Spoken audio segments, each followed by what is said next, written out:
Good morning. இன்னைக்கு பார்க்க போற topic introduction to trigonometry 8.1ல sound sum. If cot theta equal to 7/8, evaluate 1 plus sin theta into 1 minus sin theta divided by 1 plus cos theta into 1 minus cos theta. First ஒரு right angle triangle போடுறோம். Vertex ABC. B 90 degree. இதுக்கு ஆப்போசிட்டா இருக்கிற சைடுக்கு ஹைபாட்னியூஸ்னு பேரு. இந்த theta இருக்கு இல்லையா, அந்த தீட்டாக்கு ஆப்போசிட்டா இருக்கிற இந்த சைடுக்கு பதிலா ஆப்போசிட் சைடு. அதே மாதிரி இந்த தீட்டாக்கு பக்கத்துல இந்த பிசி இது adjacent side. First trigonometric ratios பார்க்கலாம். Sine theta, cos theta, tan theta, cosecant theta, secant theta, cot theta. இதுக்கு நம்ம ஒரு ஃபார்மேட் யூஸ் பண்றோம். என்னன்னா சோ கா டோவா அப்படின்னா sine is equals to opposite by hypotenuse, cos is equals to adjacent by hypotenuse, tan is equals to opposite by adjacent side. Cosecant தீட்டாங்கிறது sine தீட்டாவோட reciprocal, அதாவது hypotenuse by opposite side. தீட்டாவோட reciprocal cos theta, that is hypotenuse by adjacent side.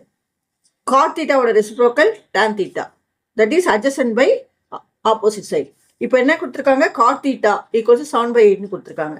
God தீட்டாங்கிறது 1/tan theta, that is adjacent by opposite side. அது equals to 7/8. இப்போ இந்த ratios எழுதிக்கலாம். Adjacent side இங்க இருக்கு, தீட்டாக்கு அட்ஜசன்ட் சைடு இது, இந்த சைடு பிசி, இது 7K. அதே மாதிரி ஆப்போசிட் சைடு, தீட்டாக்கு ஆப்போசிட் சைடு இந்த சைடு, அது 8K. ஆப்போசிட் சைடு தெரியும், அட்ஜசன்ட் சைடு தெரியும், பட் ஹைபாட்னியூஸ் சைடு தெரியாது. அதுக்கு நம்ம பித்தாகரஸ் தியரம் யூஸ் பண்றோம். பை யூசிங் பித்தாகரஸ் தியரம்,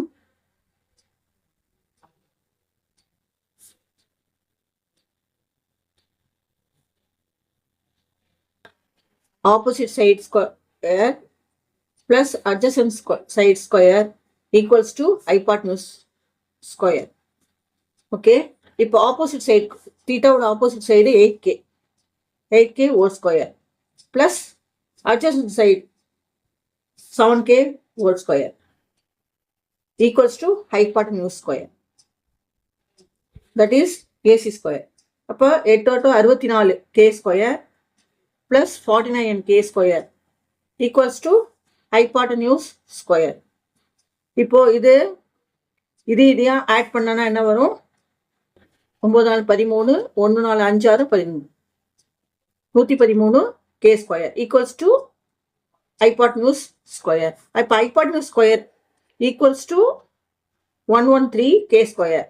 அப்போ hypotenuse என்னவா இருக்கும், root of 113K square, that is root of 113K squareங்கிறது ரூட் எடுத்தோன்னா கேவா இருக்கும். இந்த சைடு root of 113K. இப்போ நமக்கு தெரிய வேண்டிய ரேஷியோ சைன் தீட்டாவும் காஸ் தீட்டாவும். இப்போ sine theta equals to opposite by hypotenuse, opposite side 8K divided by hypotenuse root of 113K. கேவும் கேவும் கேன்சல் ஆகிடும். சைன் தீட்டாங்கிறது 8/root of 113. அதே மாதிரி cos theta equals to adjacent side 7K divided by hypotenuse 113K. கேவும் கேவும் cancel ஆகிடும். 7/root of 113. இப்போ சம் என்னன்னா 1 plus sin theta into 1 minus sin theta divided by 1 plus cos theta into 1 minus cos theta. இது a plus b into a minus b ஃபார்மேட்ல இருக்கு. a plus b into a minus bங்கிறது a square minus b square.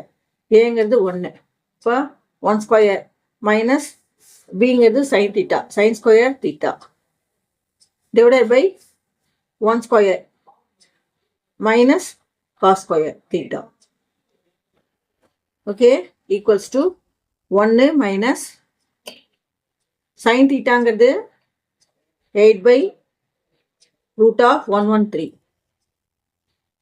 ஸ்கொயர்னால whole square போட்டுக்கணும், divided by 1 minus cos தீட்டாங்கிறது 7/root of 113 whole square equals to 1 minus 8 8s are 64 divided by root of 113 into root of 130ங்கிறது 113. அதாவது √2 into √2ங்கிறது 2ன்னு வரும். அதே மாதிரி தான் இது. ஓகேவா, divided by 1 minus 7 7s are 49. 49 by 113 equals to, இது LCM எடுத்தனா 113 இருக்கும் கீழே. மேலே 113 minus 64 divided by 113 கீழே இருக்கும். மேலே 113 minus 49 equals to, இது மைனஸ் பண்ணனா 49 வரும். 49 by 113 divided by இது மைனஸ் பண்ணனா 64 வரும். 64 by 113. இப்போ நம்ம 49 by 113 into இது ரெசிப்ரோக்கலாக மாறிடும். 113 divided by 64 இதுவும் கேன்சல் ஆகிடும். இப்போ என்ன இருக்கும் பேலன்ஸாக 49 by 64. This is the answer.